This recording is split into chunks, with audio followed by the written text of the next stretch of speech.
Sí, profe. Sí, ¿verdad? Que es donde conectamos o soldamos nuestros componentes. Bien, pues esas tarjetas de circuito impreso sabemos que hay. Déjenme dibujar aquí para explicarles.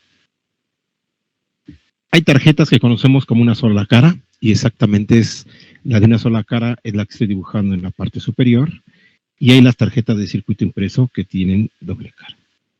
Es decir, que tienen metal en la cara superior y la cara inferior. Donde aquí, bueno, pues particularmente están hechas de cobre, ¿verdad? También en este caso, esas partes rojas que puse es de cobre.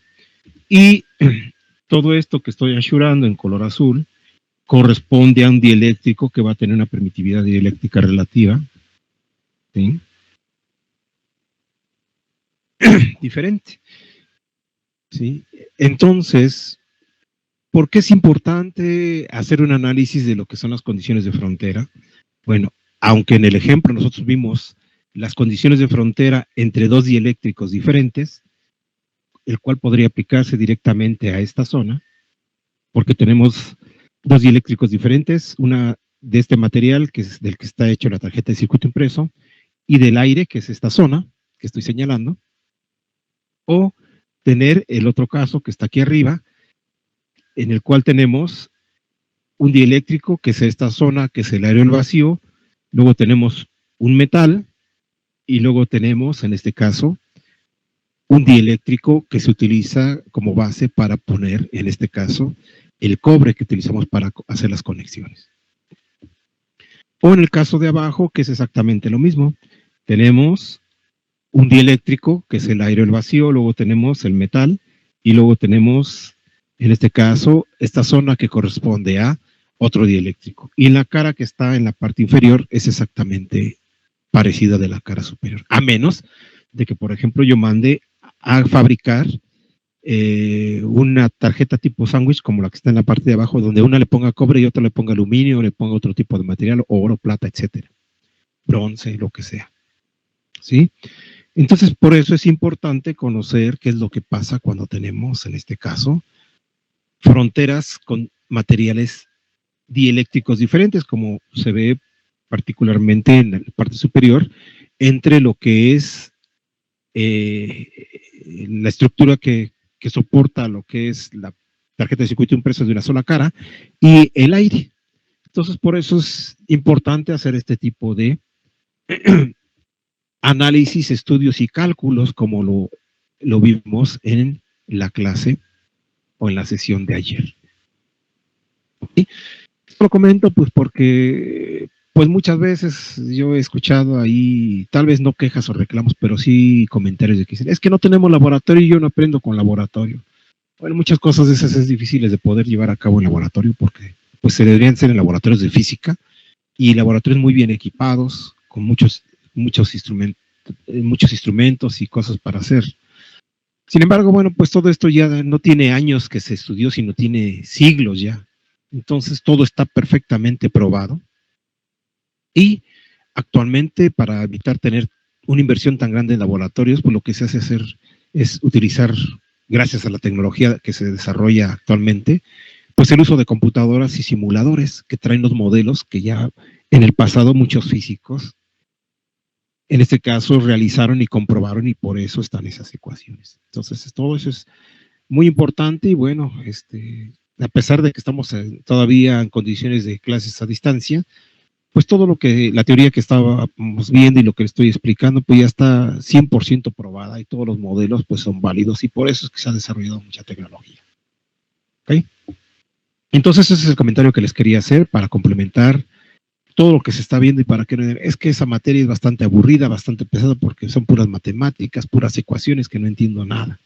¿Sí? Trato de hacer el mejor de mis esfuerzos, claro, con la experiencia que he adquirido a través de los años y en este caso, pues ilustrarlos con ejemplos que en este caso les permita asociarlos con algo más práctico, más real, que en este caso, pues les va a ayudar a entender bien las cosas. Porque pues eso llega a suceder.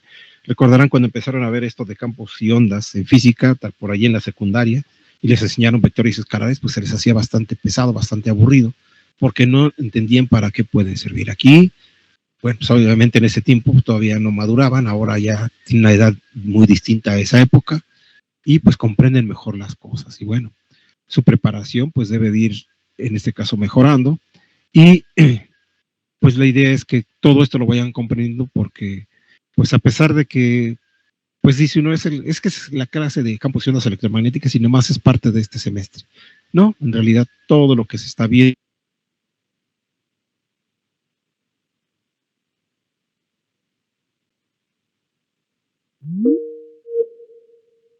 Para esto voy a empezar a platicar acerca de cuál es la famosa ecuación de Poisson y la de Laplace. Entonces, para eso me voy a basar en algo que ya hemos estado viendo, recordando que tenemos en primera instancia esta operación. ¿Alguien puede decirme a qué se refiere esa operación? ¿Cómo? Eso de que el operador nabla producto punto por D igual a V, ¿qué significa? ¿Alguien podría decirme? ¿Qué es esa la operación punto de D del operador nabla?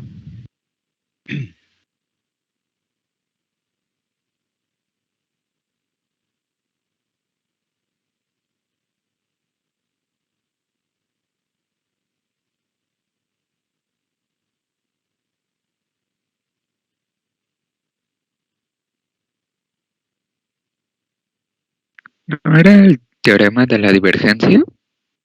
Correcto, Luis Esteban, exactamente. El operador nabla operación punto con D significa la divergencia y la densidad de flujo eléctrico. Entonces, la lectura correcta de esa ecuación, porque así como la vemos no dice nada, es decir, que la divergencia de la densidad de flujo eléctrico es igual a la densidad de carga volumétrica. ¿Ok? Pero también sabemos que la densidad de flujo eléctrico es igual al producto de la intensidad de campo eléctrico por la permitividad. Aquí podemos ver que es epsilon y se refiere a la permitividad del material o en este caso que se utilice como medio. No es la del aire o el vacío, sino que esta fórmula es la fórmula general para cualquier tipo de material, por eso aparece simplemente epsilon. Y también recordando que la intensidad del campo eléctrico se obtiene calculando menos el operador nabla B. ¿Alguien recuerda qué es esto?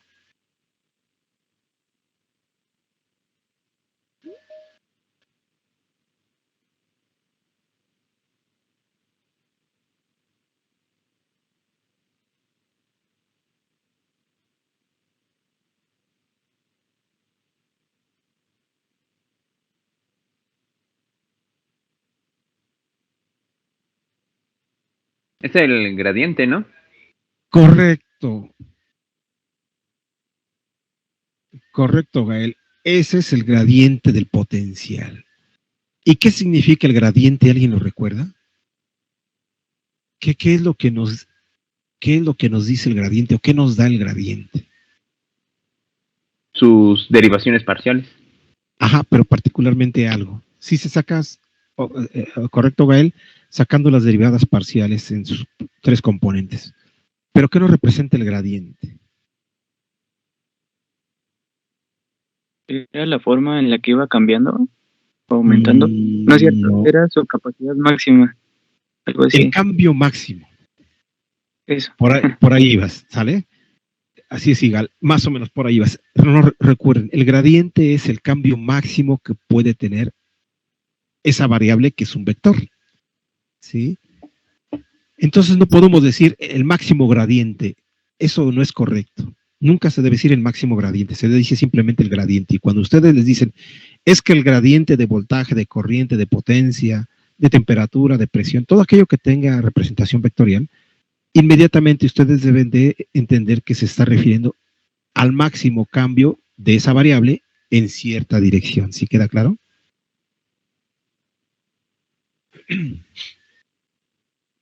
Todos estos conceptos, bueno, pues los pregunto mucho porque es importante que los tengan claros. La ecuación, pues está bien que se la aprendan de memoria, pero más que aprendérsela de memoria, hay que saber deducir qué es, a qué se refiere, o más bien darle la orientación o la representación apropiada. Entonces nos dice que la intensidad del campo eléctrico la podemos determinar a partir de menos el gradiente de potencial. En este caso, entendiendo que el gradiente sería el cambio máximo que se presente en cualquier dirección del sistema coordenado que se esté utilizando. ¿Ok? Entonces, bien, ya que hemos recordado esto, ahora podemos, en este caso, sustituir en la ecuación superior, que es la ecuación de la divergencia de la densidad de flujo eléctrico. Y esta entonces va a ser igual a la divergencia de la intensidad del campo eléctrico multiplicada por la permitividad del medio. Pero sabemos que en este caso la intensidad del campo eléctrico es el gradiente del potencial. Por consiguiente, la divergencia de la densidad de flujo eléctrico es igual a menos la divergencia de el gradiente de potencial multiplicado por la permitividad del medio. Y esto obviamente se tiene que igualar a la densidad de carga volumétrica. ¿Sí? Entonces,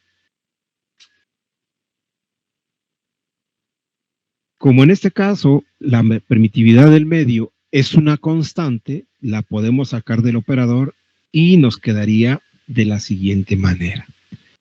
Sería que la divergencia del gradiente de potencial sería igual a menos la densidad de carga volumétrica o densidad de carga por unidad de volumen dividido entre la permitividad dieléctrica del material, en donde se considera que el material debe ser homogéneo y por consiguiente esa permitividad dieléctrica es constante. ¿A qué se refiere con un material homogéneo? Quiere decir que está libre de contaminación. ¿Sí? Es decir, que todo lo que está aquí adentro no tiene cosas como las que estoy poniendo aquí, círculos, que están haciendo que este material se encuentre contaminado, sino que idealmente, en este caso, el material que se está utilizando ahí como dieléctrico es uniforme y no tiene ninguna impureza. Entonces, a esta ecuación que estoy señalando se le conoce como la ecuación de Poisson.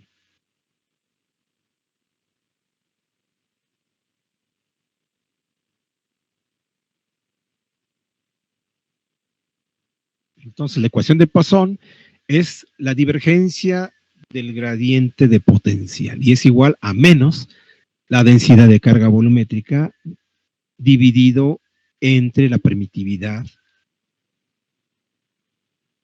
del medio dieléctrico.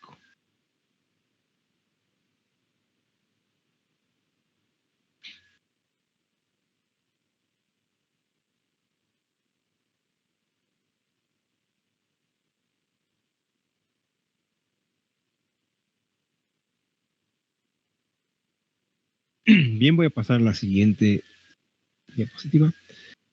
Bien, pero la operación de el producto punto entre dos operadores Nabla se abrevia como el operador Nabla al cuadrado. Y ese operador Nabla al cuadrado recibe el nombre de Laplaciano.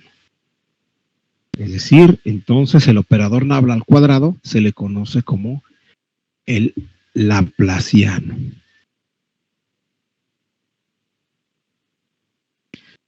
Entonces, el Laplaciano está definido como la segunda derivada del potencial con respecto a cada una de sus componentes. Primero con respecto a X, la segunda con respecto a Y y la tercera con respecto a Z. Y este es igual a menos la densidad de carga volumétrica dividida entre la permitividad dieléctrica del material. ¿Ok?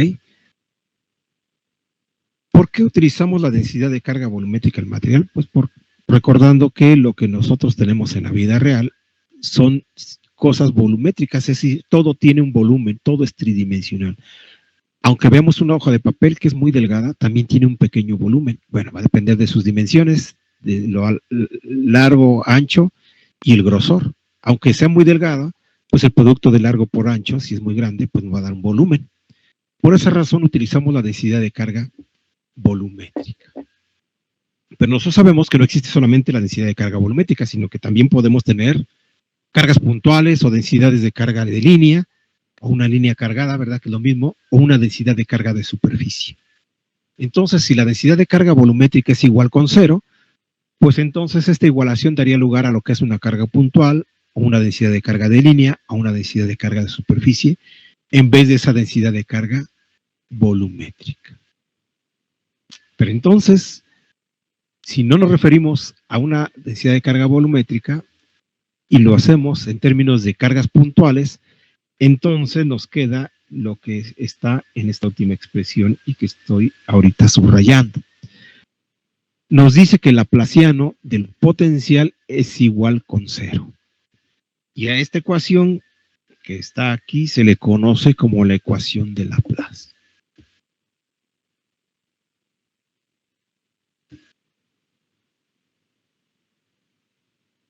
Entonces ya vimos cuál es la ecuación de Poisson y cuál es la ecuación de Laplace. Entonces se lee esta ecuación de Laplace como el laplaciano del potencial es igual con 0. Y esta ecuación, pues, es el fundamento de una de las famosas leyes que se utilizan en teoría de los circuitos y que seguramente se les hace bastante familiar y que se refiere a la ley de Kirchhoff de voltaje. ¿Qué nos dice la ley de Kirchhoff de voltaje? ¿Alguien podría decirme?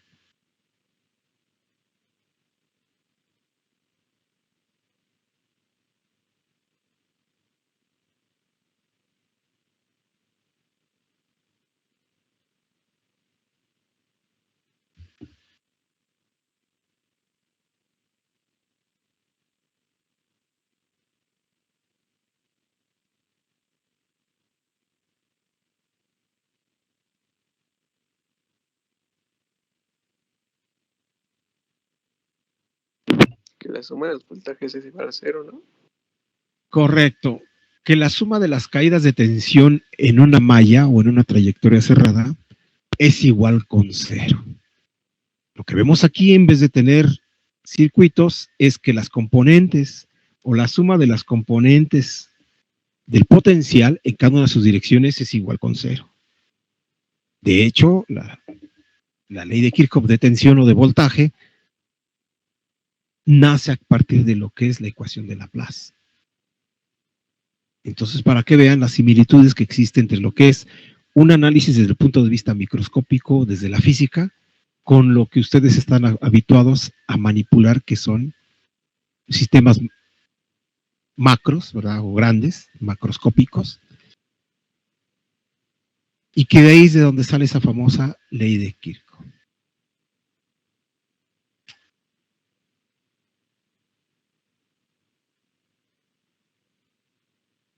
Entonces, por eso es muy, muy importante, en este caso, pues comprender un poco lo que nos dice la física. De hecho, la física, yo no soy físico, pero me gusta un poco. Los físicos saben muchísimas cosas, a mí me llama mucho la atención, sobre todo porque la relación con el área que a mí me interesa y sobre todo la electrónica. En electrónica estamos muy acostumbrados, cuando decimos, es que ya voy a tener electrónica, estoy seguro que lo primero que viene a su mente es diferentes, una caja de herramientas con una cajita donde tengo diferentes dispositivos y lo que voy a hacer es conectarlos. Eso es lo que se nos viene a la mente cuando hablamos de electrónica. Pero no se nos viene a la mente lo que nosotros estamos viendo, ¿verdad? Desde el punto de vista de la física, que tenemos cargas ligadas, cargas libres, en los metales son en este caso negativas, en los dieléctricos son negativas y positivas, y en los semiconductores también son positivas y negativas. O sea, nada de eso se nos viene a la mente. Nosotros lo que entendemos como electrónica es utilizar dispositivos, todos los que conozcan hasta el momento, conectarlos para encender foquitos, ¿verdad? Que se mueva algo o medir algo, etcétera. Esa es nuestra concepción desde el punto de vista de la electrónica con una óptica macro. Pero en realidad lo que deberíamos de nosotros comprender mejor es todo el fundamento teórico que está basado en la física. Y cuando uno lo va entendiendo es maravilloso porque entiende muchos fenómenos que se presentan en la electrónica y que muchas veces como electrónicos no los alcanzamos a apreciar. Por eso es bastante importante. Entonces, algo que es importante, recalcando en la diapositiva anterior, es que la ecuación de Poisson nos dice que el medio debe ser homogéneo. Eso significa que si yo tengo un material dieléctrico y este está conformado por diferentes zonas, voy a ponerle así como si fuese un mosaico, aquí voy a tener zonas con un material dieléctrico de este, sí, y voy a poner otro tipo de material dieléctrico, uno que está en color rojo y otro en color azul. Aquí vemos una estructura que no es homogénea, es heterogénea. Sí, es decir, tengo diferentes tipos de materiales mezclados por zonas. Eso significa que la ecuación de Poisson no se puede aplicar aquí. ¿Por qué? Porque el análisis es más complejo dado que tengo diferentes tipos de materiales. La ecuación de Poisson es válida cuando tengo un material con una distribución homogénea y además un material tipo isotrópico. A lo mejor alguien se va a preguntar, bueno, entonces, si sucede lo de la parte de arriba, ¿no se puede resolver? Sí se puede resolver, pero la solución no es tan sencilla, es más compleja. Y se utilizan diferentes técnicas para tratar de encontrar y darle respuesta a el comportamiento desde un punto de vista de modelado que puede presentar este tipo de sistemas. Entonces, si las ecuaciones que están planteadas de forma idealizada se aplican a situaciones homogéneas, por esa razón, en las fábricas donde se llevan a cabo todo este tipo de elaboración de materiales, se debe tener mucho cuidado de no tener contaminantes y tener procesos que nos permitan tener una alta calidad en los mismos. Ahí es donde nos damos cuenta de que tener una industria que fabrique ciertos materiales, pues no es tan sencillo, no es de llegar y bueno, pues comprar un terreno, montar un edificio, comprar las máquinas y ponerlas a trabajar. No. Implica muchas cosas, porque de lo contrario, si no se toman en cuenta todos los factores de calidad y evitar, en este caso, el tener materiales que sean de baja calidad o que tengan contaminantes, entonces los modelos de las ecuaciones que tenemos no van a representarnos el comportamiento de esa estructura. Por esa razón, bueno, pues los laboratorios y las fábricas donde se hacen todo este tipo de cosas o se elaboran o se fabrican, tienen un estricto control en todo este tipo de cosas. ¿Y dónde lo podemos ver nosotros en forma práctica? Que a veces no funciona como esperamos. Ustedes conocen esos resistores del tipo epóxico, el cual ustedes tienen una resina, un tubito de resina y un tubito de catalizador. Y si leemos las instrucciones, que rara vez las leemos, nos dice el fabricante que debemos de utilizar una pala de mezclado o una palita para poder mezclar las dos cantidades de igual volumen, que más o menos le medio atinamos, ¿verdad? Y además las superficies que queremos unir o donde vamos a depositar ese pegamento epóxico debe estar pues lo más limpio posible. No perfecto, porque eso no puede ser, ¿verdad? Pero lo más limpio posible. Y a veces ni siquiera hacemos eso, agarramos una servilleta, un pedazo de papel higiénico, un pañuelo desechable, y lo pasamos y ya decimos, ya está limpio. Y lo aplicamos. Y de repente vemos que no funciona bien el pegamento que nosotros adquirimos. Y nos es que eso es muy malo, no sirve. No, no es eso, sino lo que pasa es que no le dimos las condiciones apropiadas para que eso funcionara. En las pruebas de laboratorio que ellos hacen, los hacen bajo condiciones bastante estrictas. Deberíamos haber limpiado las superficies perfectamente, haberlo mezclado en las cantidades correctas para que esto funcione. Es decir, tienen un modelo idealizado. Ya en la vida real, esos modelos, pues a veces cambian por esas circunstancias. Por esa razón, pues para poder mantener una industria competitiva, pues deberíamos de tener materiales y elaboración de materias primas de alta calidad. Eso es importante. ¿Para qué? Pues para que estos materiales se adapten a los modelos y las ecuaciones que se han desarrollado, como lo es en el caso de la que estoy mencionando, de la ecuación de Poisson. Ok, entonces esto es muy importante porque a veces dicen, es que eso no nos enseñan. Y aprendemos cuando vamos a visitas industriales, sí, pero también es difícil llegar a una visita a una industria donde hacen dispositivos con, en este caso, el control de las impurezas, porque no nos dejan pasar. El personal que está ahí se tiene que dar una ducha antes de meterse, tiene que ponerse trajes antiestáticos, a trajes especiales, anticontaminación, antipolvo, etcétera. Y nosotros no podemos llegar en la calle con así vestidos como siempre, con nuestros zapatos, ¿verdad?, que llevan un montón de polvo, etcétera. Entonces es difícil. Sin embargo, pues no es necesario que tengamos que forzosamente verlo cómo lo fabrican, sino que si nosotros entendemos las ecuaciones y comprendemos lo que nos quieren decir, las expresiones, entonces inmediatamente debemos de pensar que esto debe ser algo bien controlado para que realmente funcione como nos dice el modelo matemático. ¿Ok? Bien, entonces para ver esto y continuar con la utilidad de este tipo de expresiones, vamos a ver un ejemplo, ¿sí? Pero antes de ver el ejemplo, es importante recordar que si estamos hablando del laplaciano, ¿sí?, el laplaciano del potencial, este se puede aplicar por lo menos en 3 sistemas coordenados que para nosotros son bastante útiles en esta asignatura, que es las coordenadas rectangulares, que fácilmente las podemos en este caso identificar, ¿sí?, porque sabemos que están compuestas por las componentes X, Y, Z. Luego tenemos la representación del laplaciano en coordenadas. ¿Qué coordenadas son esas?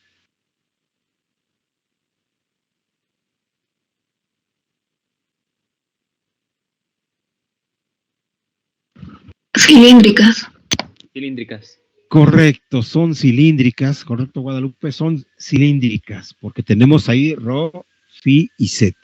Y por último tenemos coordenadas esféricas. Entonces, recordarán que cuando empezamos a ver los sistemas coordenados y en este caso en las primeras sesiones que llevamos a cabo por este medio, estuve comentando de que utilizáramos o tratáramos de utilizar las mismas literales y los mismos letras griegas para que no nos confundamos.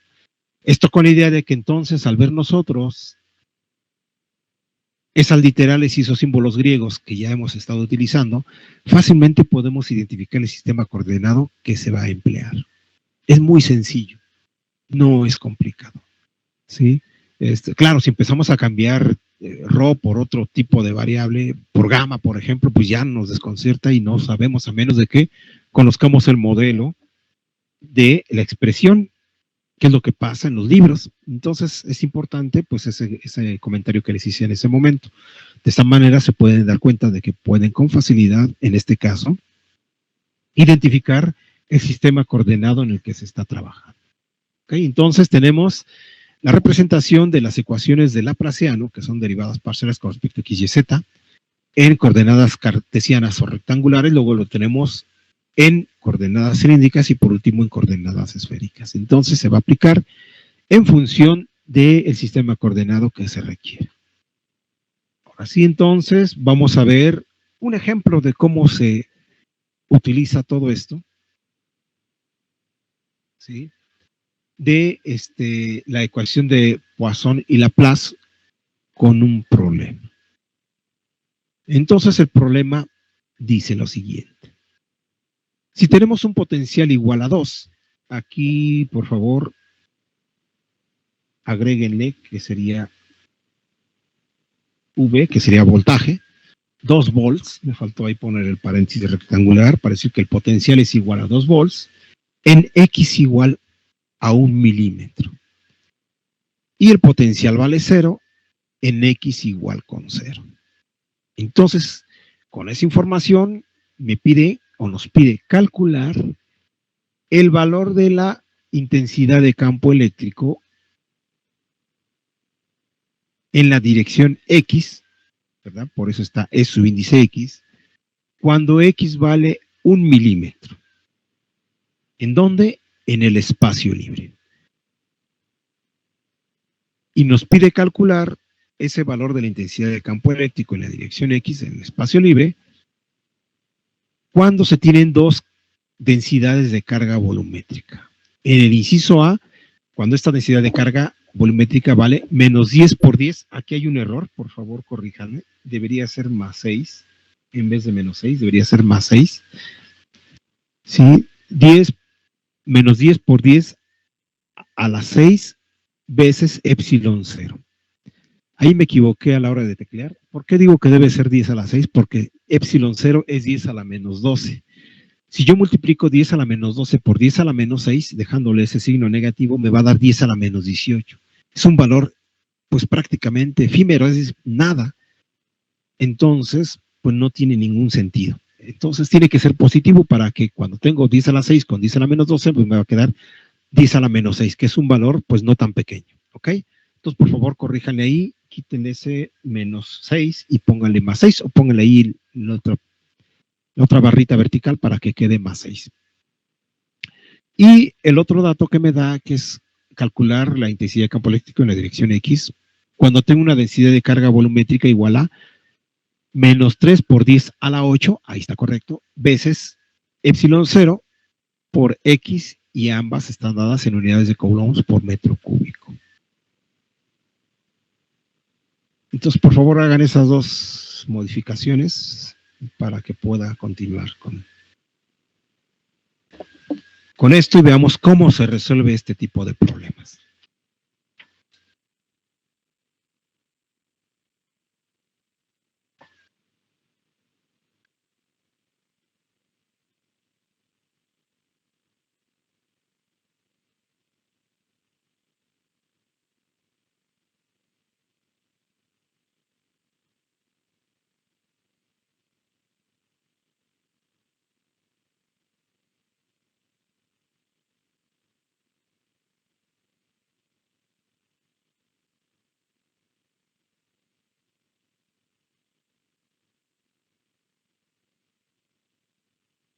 Bien, puedo pasar a una siguiente diapositiva para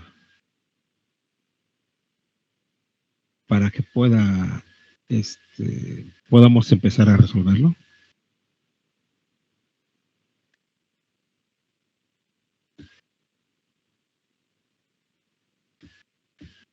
Sí, profe. Ok, gracias por contestar. Entonces ahí está nuevamente. Perdón, me salí de ahí para poder ingresar un par de diapositivas en blanco y pueda yo escribir y ustedes puedan ir haciendo anotaciones y también vayan haciendo los cálculos correspondientes. Bien, entonces me voy a pasar a la diapositiva en blanco. Bien, entonces vamos a ver el inciso A.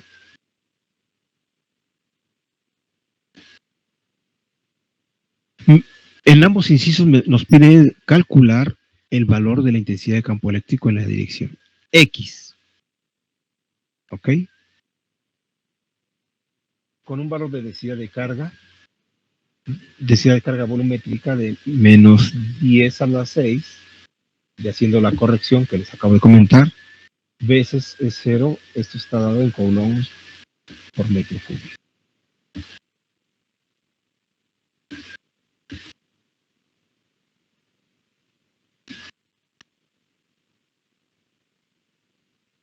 Bien, entonces nosotros sabemos, de lo que acabamos de ver, que el laplaciano del potencial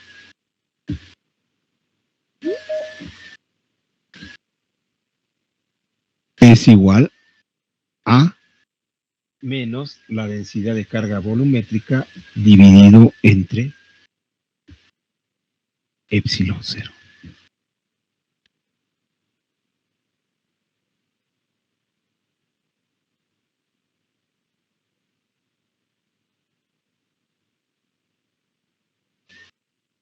Antes de continuar eso, creo que se me pasó aquí comentar algo.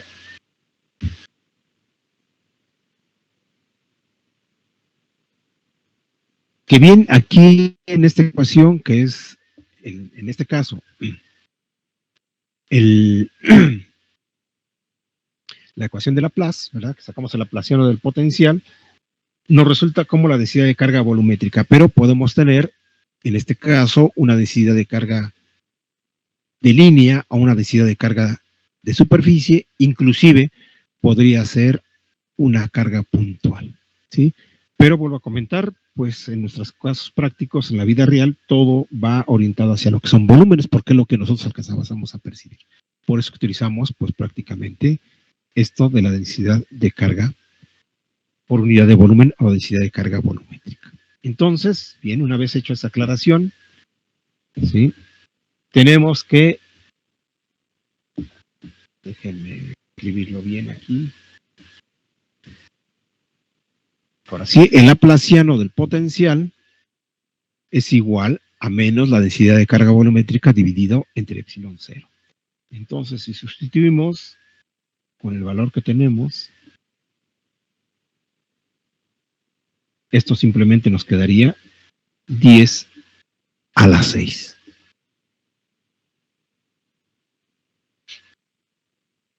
Ok, aquí con este se eliminaría y nos quedaría, pues aquí, con este nos quedaría positivo, 10 a la 6.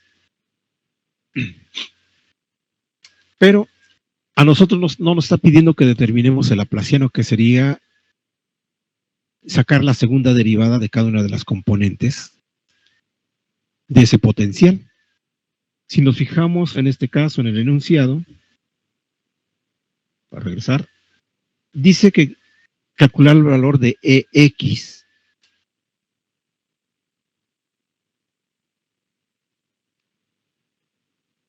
A mí no me está diciendo ningún sistema coordenado, pero al decirme EX, ¿a qué sistema coordenado se está refiriendo?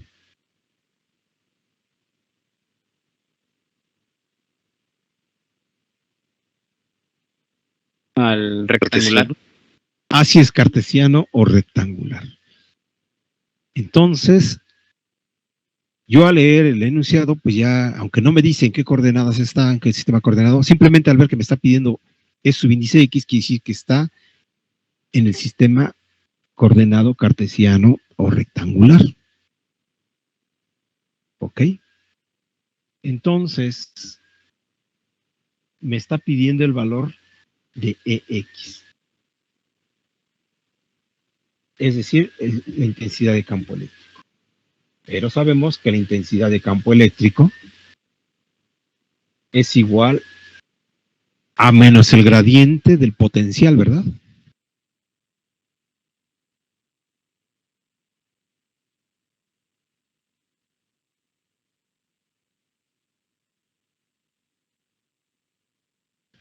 Y el gradiente de potencial es la derivada del parcial con respecto a la coordenada en X más la derivada parcial con respecto a Y más la derivada parcial con respecto a Z. ¿Estamos de acuerdo? Sí, profe. Ok. Pero a mí me está pidiendo solamente en X, por consiguiente, estas derivadas pues no nos interesan. La única derivada que nos interesaría sería con respecto a X. Entonces yo debería encontrar la derivada parcial del potencial con respecto a X.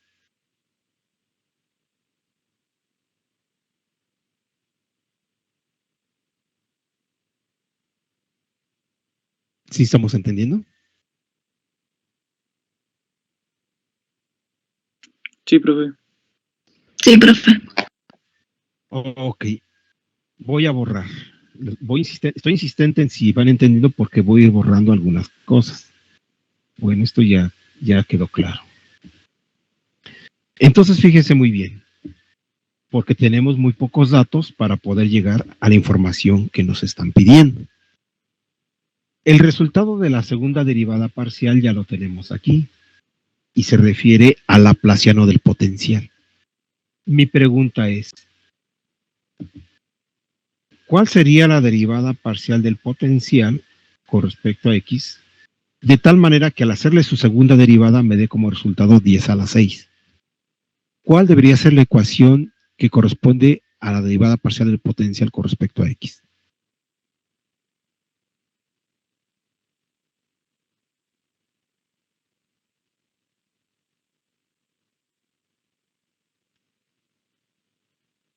¿Sí se entendió la pregunta que hice o la vuelvo a repetir?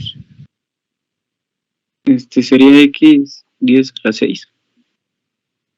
Ok, correcto. Sería 10 a la 6x más una constante. ¿Estamos de acuerdo? Sí, profe. Cuando yo saque la segunda derivada a esto, su resultado va a ser lo que está aquí, ¿no?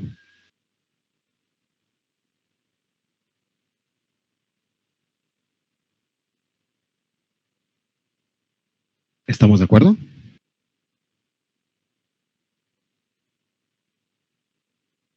Sí, profe. Bien, entonces profe. ahora mi pregunta es la siguiente. ¿Cuál es la expresión de potencial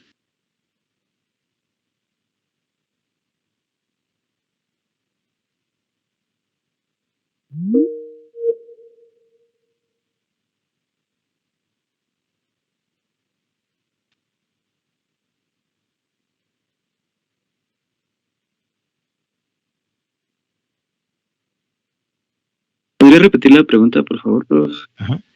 Necesitamos encontrar la expresión del potencial que cuando esta expresión le saquemos su primera derivada nos dé este resultado. ¿Cuál debería ser esa expresión? Sería 5 a la 6 x cuadrada. 5 a la 6x cuadrada. No.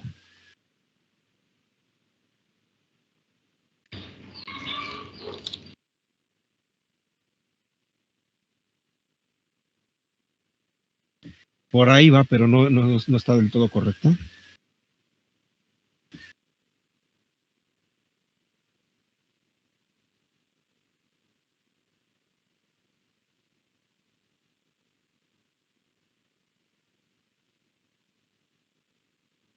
Sería 10 a la 6x cuadrada, no, Correcto, pero falta algo más, ¿no? no, la constante. No, falta algo en ese también término.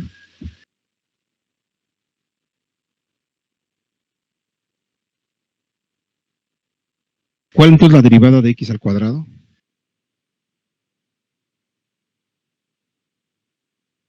Serían entre 2.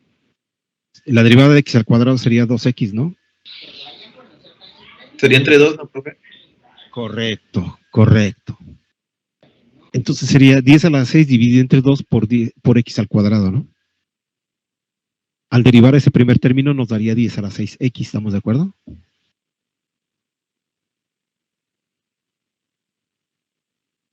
Sí, profe. Bien, ahora, el segundo término que vale a, ¿cómo debería de estar?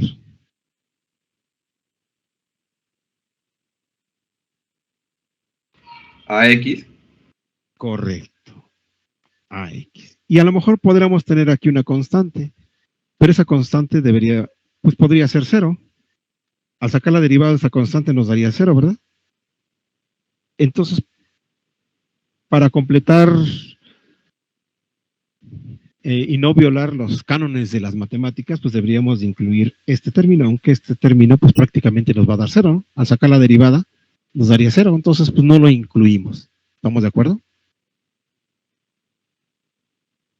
Entonces voy a pasarme a la siguiente diapositiva. Entonces tenemos que el potencial es igual a 10 a la 6 x cuadrada, todo esto dividido entre 2, más a x. Necesito determinar el valor de a para poder tener la expresión general. Entonces, me están pidiendo el potencial que vale 2, ¿verdad? Me dice que el potencial vale 2 en x igual a 1 milímetro, y entonces esto sería igual a 10 a la 6 por x cuadrada entre 2. Pero aquí vamos a sustituir ya directamente el valor de x, que sería 10 a la menos 3, que sería 1 milímetro, más a por 10 a la menos 3. Entonces, ¿cuánto les da a? Si me hace el favor de calcularlo. ¿Cuánto el cuadrado, profe? Sí, perdón. Gracias. Gracias, por la observación, Pedro. Sí, entonces, ¿cuánto da eso?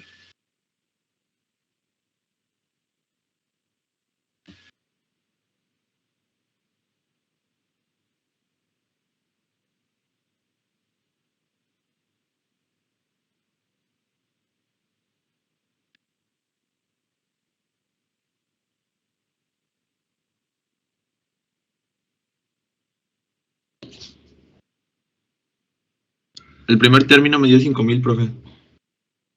¿Y a? ¿Cuánto de a da a?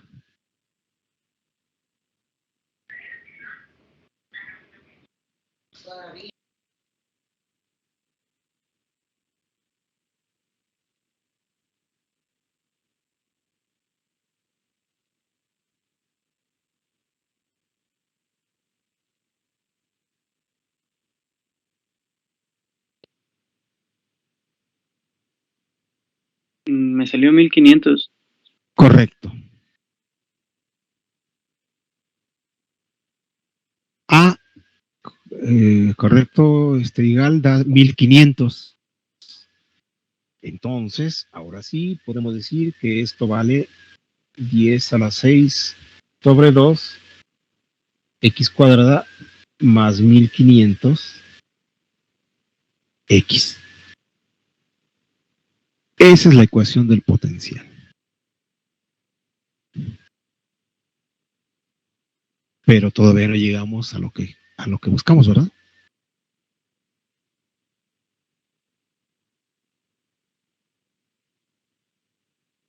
Profe, ¿por qué sale 1500?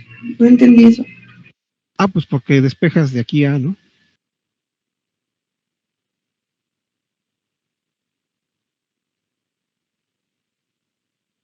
Si despejas de aquí a, te queda pues 2 menos 10 a la 6 sobre 2 por 10 a la menos 3, todo dividido entre 10 a la menos 3. Bueno, así es como te quedaría, ¿no?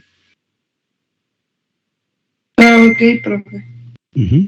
Haz la operación y te debe dar 1500. Y lo sustituimos aquí, pues porque la ecuación aquí no nos dice, ¿no?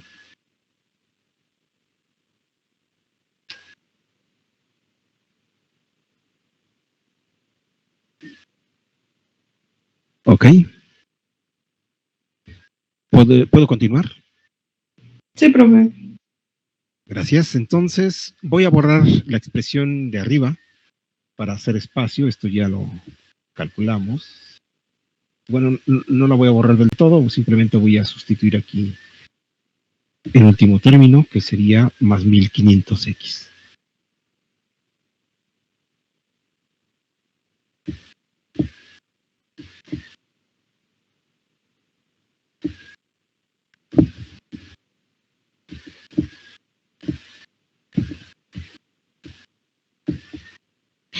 Entonces, sabemos que la intensidad de campo eléctrico es igual a menos el gradiente de V.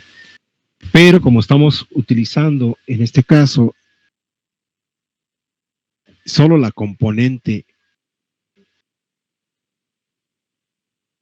en X, debería ser, en este caso, menos la derivada parcial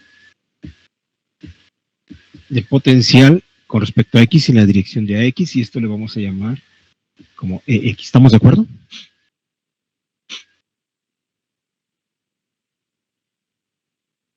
Sí, profe, sí. ¿Sí? ¿No se van perdiendo?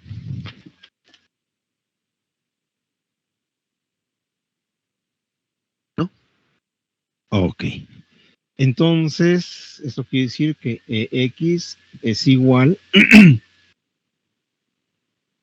Estos resultados ya lo tenemos, ¿verdad? ¿Cuánto nos dio? Pues lo que está ahí arriba, nada más que multiplicado por signo negativo. Nos quedaría menos 10 a la 6. Ah, no, me estoy equivocando, porque ese sube. ¿Cuánto nos dio la derivada parcial de B con respecto a X?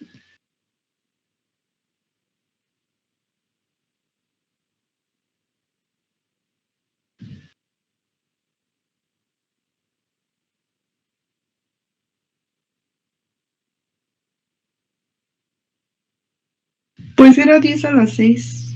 X, ¿no? 10 a la 6, X menos A, correcto. Con el signo menos, correcto, entonces nos quedaría con signo menos, quedaría 10 a la 6, X cuadrada, menos 1500. Voy a borrar esto porque no está mal.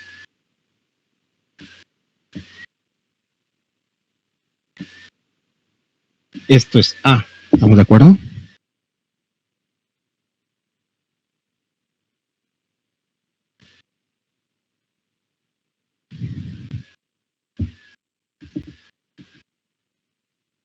Entonces, yo voy a evaluar, porque lo que me pide en el inciso A 3 milímetros, Esto sería igual a 10 a la 6 por 10 a la menos 3 al cuadrado menos 1500. ¿Cuánto le resulta eso?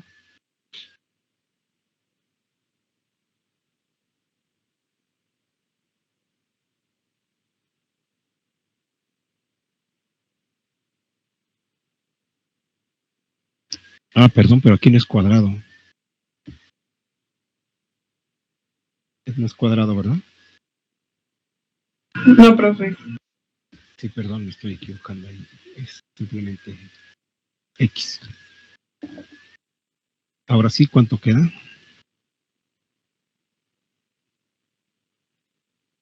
A mí me da menos 500, profe.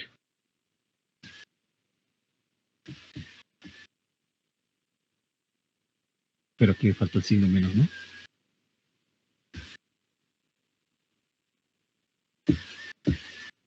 Sí, porque me falta aquí poner este signo menos. Perdón.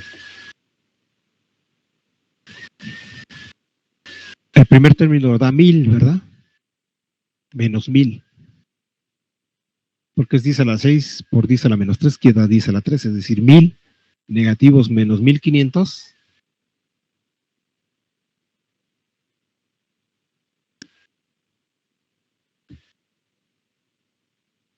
Sí, profe, sí da. Menos 2500. ¿Qué unidades serían?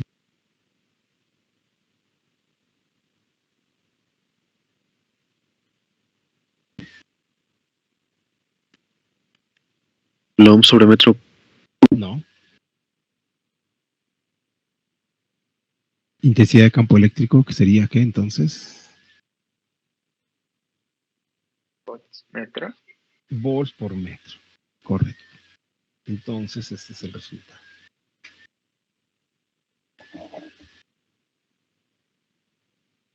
Si se fijan, entonces, ¿cómo fue el procedimiento de solución?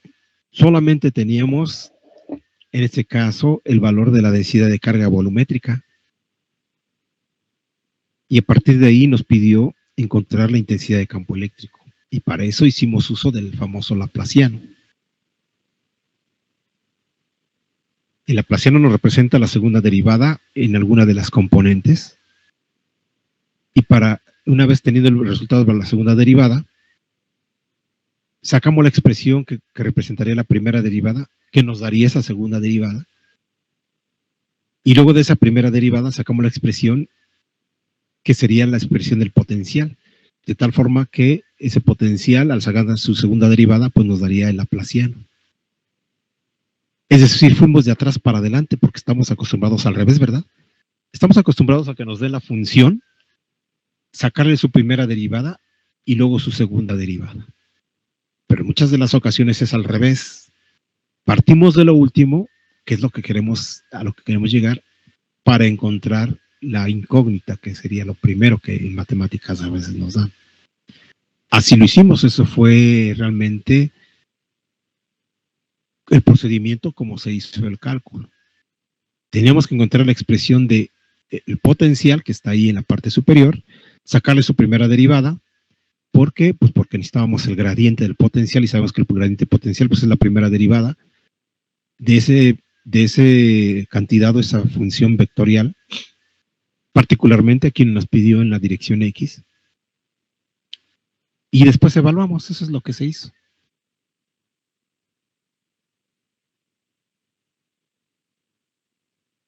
Entonces lo que faltaría es resolver el inciso B. Y para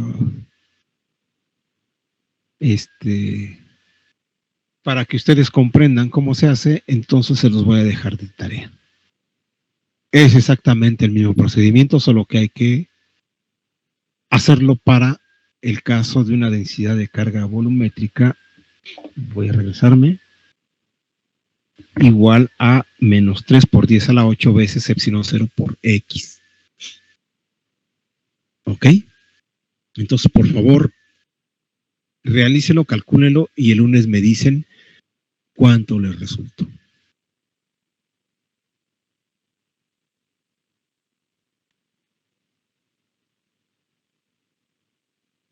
Sale.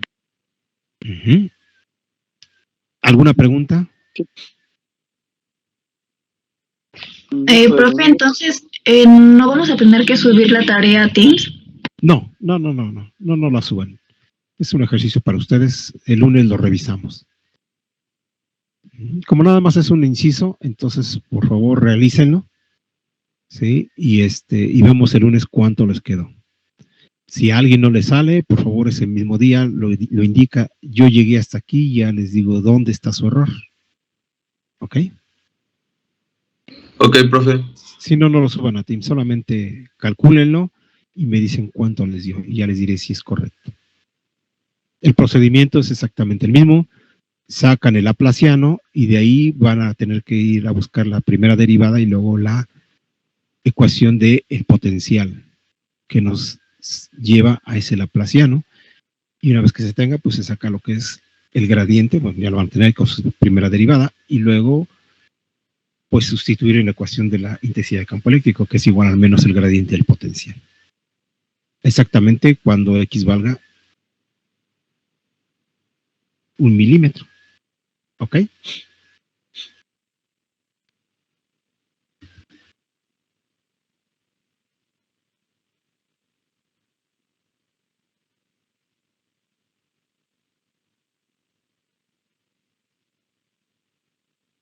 ¿Hay alguna pregunta?